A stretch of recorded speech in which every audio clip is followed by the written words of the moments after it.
Terry, welcome back to Aberdeen. It's a bit different from your days as a player. Just a bit, yeah. But blown away with the new complex. Obviously spent a bit of time with Neil and Gavin there, but the facilities first class. The general working environment, I think, must be quite inspiring for the staff here. So it looks like good times are ahead for sure. Absolutely, and you're out in Dubai, involved with Dubai City, a very new club, really. Yeah, we launched in 2017, so we're in year 3 of the club's infancy, but very much pioneering, sort of standards and pathways for the players in the Middle East, in particular within the expat community. The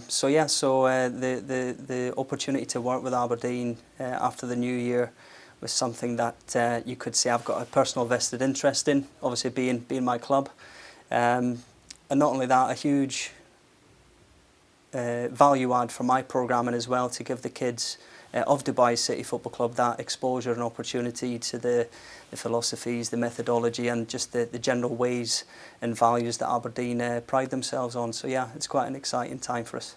And in partnership with Swire Oilfield Services, for the first time, this is Aberdeen's 4th time that the first team have been out to Dubai, but the camp, the kiddies camp, which you mentioned Neil Simpson, Gavin Levy are going out as well, and it's a case of learning best practice from each other, presumably. Sure, yeah, there's a CPD component to it, so as you say, we can share ideas, we can debate, we can agree, disagree, whatever that may look like.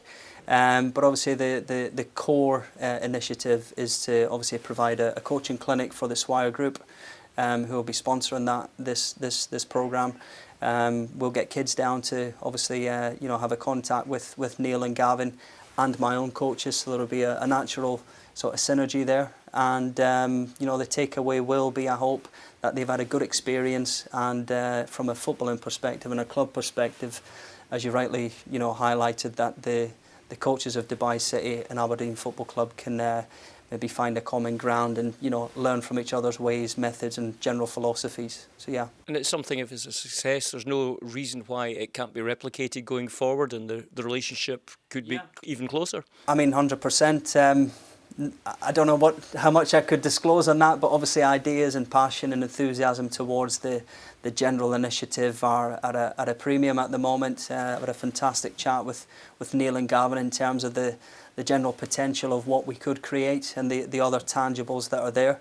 Dubai for me is, not to be biased, but a very untouched market at the moment. There's a lot of expat kids out there, a very sporty culture in Dubai in particular, with a fantastic climate. You could say 9 or 10 months year round.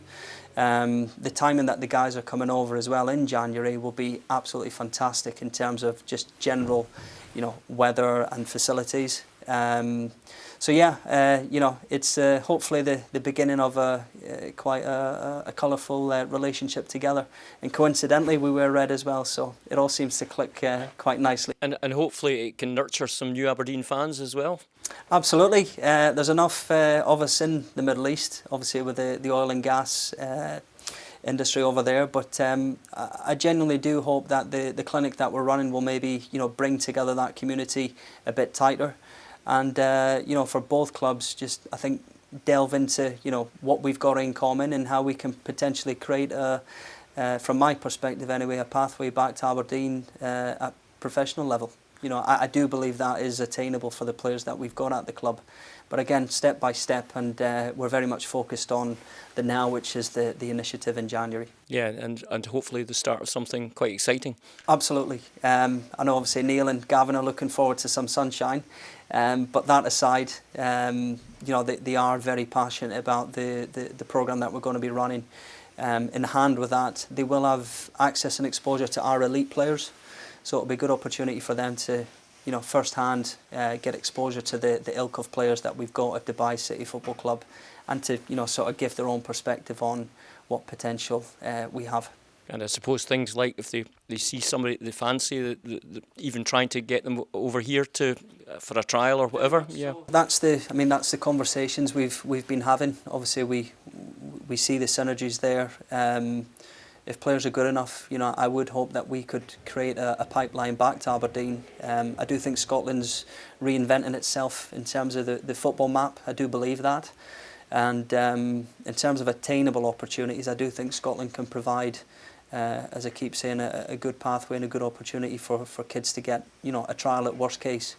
And for me, I think Aberdeen is the best place for that, considering the new environment, the new facility, and you know, the very exciting chapter that's just been turned in regards to the partnership also in the US, which is a big pathway agenda for us also into the collegiate games. So there's a lot of synergy and it's quite exciting. There is, and it really demonstrates how football is a global marketplace now. 100%. I mean, you just have to look at Dubai in terms of demographic. I mean, you look at our own club, we've probably got over 100 different nationalities representing our club. And that obviously attracts interest from, you know, their mother countries, and then that has an impact, you know, of both left and right. And then when you look at the professional level, you know, hopefully we can have some sort of affiliation in Scotland. That then naturally has a, you know, a conversation over the pond, and then before you know it, you know, the footprint for all three parties potentially could be advanced quite seamlessly. Well, yeah. Keep a close eye on how things develop, and Absolutely. all the best for next month. I really appreciate it. Thank you.